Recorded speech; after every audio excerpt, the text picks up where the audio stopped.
வணக்கம். என்னோட பேரு தாமரை செல்வி. இன்னைக்கு நம்ம கேட்டுக்கிட்டு இருக்கிற கதை புதுமை பித்தன். வாங்க கதைக்குள்ள போகலாம். ஜீவகன் அரண்மனையில உள்ள தன்னோட அறைக்கு உள்ள வர்றார். வந்தா அவரை பெண்கள் வரவேற்கிறாங்க. அவரோட ரூம் ஃபுல்லும் பெண்களா இருக்காங்க. நீங்க ஏன் இங்க வந்தீங்க அப்படின்னு கேட்கிறார் ஜீவகன். அதுக்கு அந்த பெண்கள்ல ஒருத்தி, சோகமா இருக்கிற உங்களை மகிழ்ச்சி படுத்த தான் வந்தோம். இது உங்க சித்தப்பாவோட கட்டளை அப்படின்னு சொல்றாங்க. ஜீவகன் ரொம்ப கோவமா அவங்க எல்லாரையும் அவரோட ரூம்ல இருந்து விரட்டிடுறார். அப்ப அங்க மாட்டி இருக்கிற அவங்க அப்பாவோட போட்டோ மேல ஜீவகனோட பார்வைப்படுது. அந்த படத்துக்கிட்ட ஓடி போய், நான் உங்களை உண்மையிலே இழந்துட்டேனா அப்பா அப்படின்னு குரல் தழுதலுக்க கேட்கிறார் ஜீவகன். அந்த சமயத்துல இன்ஃபர்மேஷனை கலெக்ட் பண்ணிட்டு அறிவுமணி ஜீவகனோட அறைக்கு வர்றார். அவர் வந்த உடனே அவனை கண்டுபிடிச்சிட்டியா அப்படின்னு ஆர்வமா கேட்கிறார் ஜீவகன். அதுக்கு அறிவுமணி, கண்டுபிடிக்காம விடுவேனா அப்படின்னு சொல்லி அவர் கண்டுபிடிச்ச விதத்தை ஓவரா பில்டப் பண்ணி சொல்றார். ஆனா கடைசியில அவன் கிட்ட ஒண்ணுமே கேட்கல.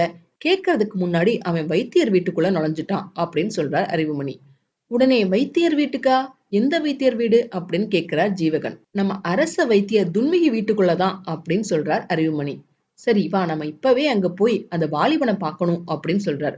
அப்ப அறிவுமணி, வைத்தியரோட வீட்டுல உன்னோட கவலையை போக்குற ஒரு மருந்து இருக்கு தெரியுமா அப்படின்னு கேட்கிறார். மருந்தா? என்ன மருந்து அப்படின்னு ஜீவகன் கேட்க, முன்னாடி எல்லாம் மருத்துவர் அரண்மனைக்கு வரும்போது அதை கையோட கூட்டிட்டு வருவார். அந்த மருந்துக்கு கை இருக்கும், கண் இருக்கும், மயக்கும் கண் இருக்கும், அது இத்தினூண்டு அப்படி இருக்கும் அப்படின்னு சொன்னதும், ஓ வைத்தியரோட பொண்ணு வேல்விழியை பத்தி சொல்றியா அப்படின்னு சிரிச்சுக்கிட்டே கேட்கிறார் இளவரசர். அது சின்ன பொண்ணாச்சே அப்படின்னு இளவரசர் சொல்ல, அது 7-8 வருஷத்துக்கு முன்னாடி சின்ன பொண்ணு, இப்போ ஒரு குமரி அப்படின்னு சொல்றார். அதே சமயத்துல எல்லைக்கோட்டையில மணிப்புரியோட மன்னர், அதான் ஜீவகனோட அப்பாவை இரும்பு முள்ளாலான கருவிக்கு நடுவுல சங்கிலியால கட்டி நிக்க வச்சிருக்காங்க.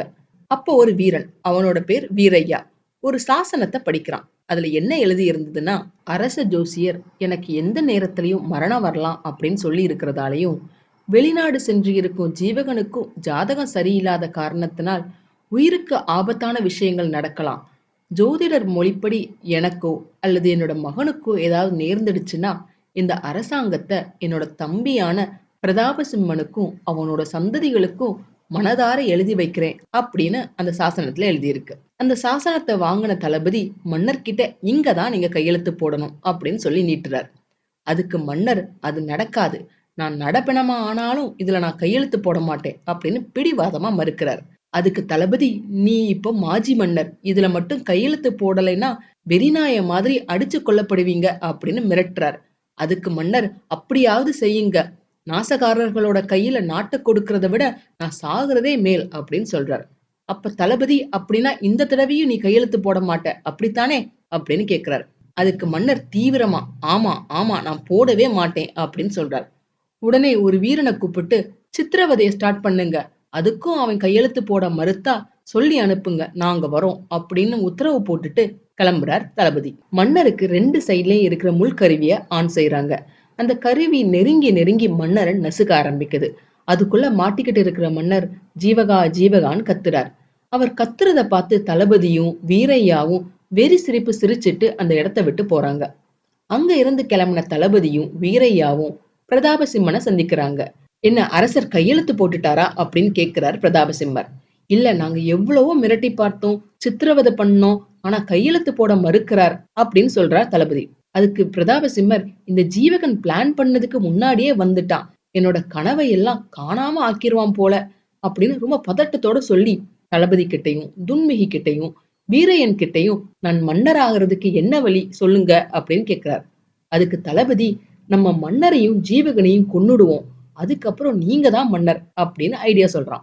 அதுக்கு பிரதாபசிம்மன், அது வேண்டாம், மன்னர் இறந்துட்டாருன்னு கதை கட்டுறதுக்கே நான் ரொம்ப கஷ்டப்பட்டேன், இதுக்கு மேல இளவரசரையும் கொன்னுட்டோம்னா மக்களுக்கு நம்ம மேல சந்தேகம் வந்துடும், அதனால அது வேண்டாம் அப்படின்னு சொல்றார் பிரதாபசிம்மர். அப்போ துன்முகி, அப்படின்னா சதி செய்யறதுதான் கரெக்ட் அப்படின்னு சொல்றார்.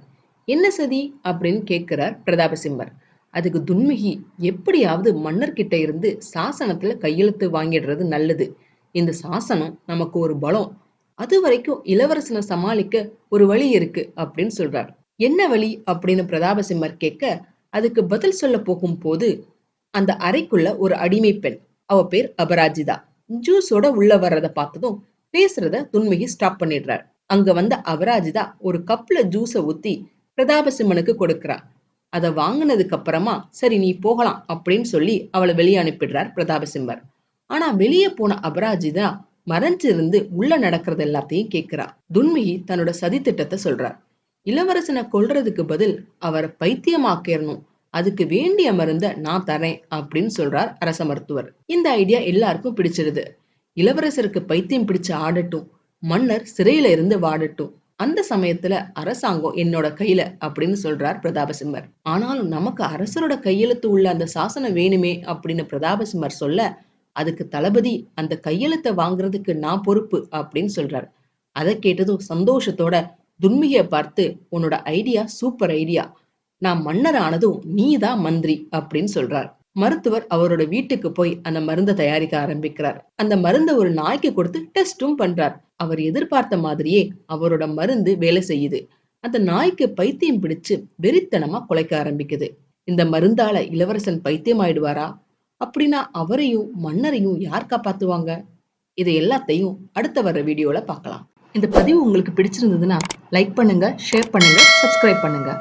நான் போடுற வீடியோஸ் உடனுக்குடன் உங்களுக்கு தெரிஞ்சுக்கிறதுக்காக நோட்டிபிகேஷன் பெல்லையும் கிளிக் பண்ணுங்க. என்னங்க, கதை சுவாரஸ்யமா போய்கிட்டு இருக்கா? மிச்ச கதையை அடுத்து வரும் பதிவுகள்ல கேட்கலாம். நன்றி, வணக்கம்.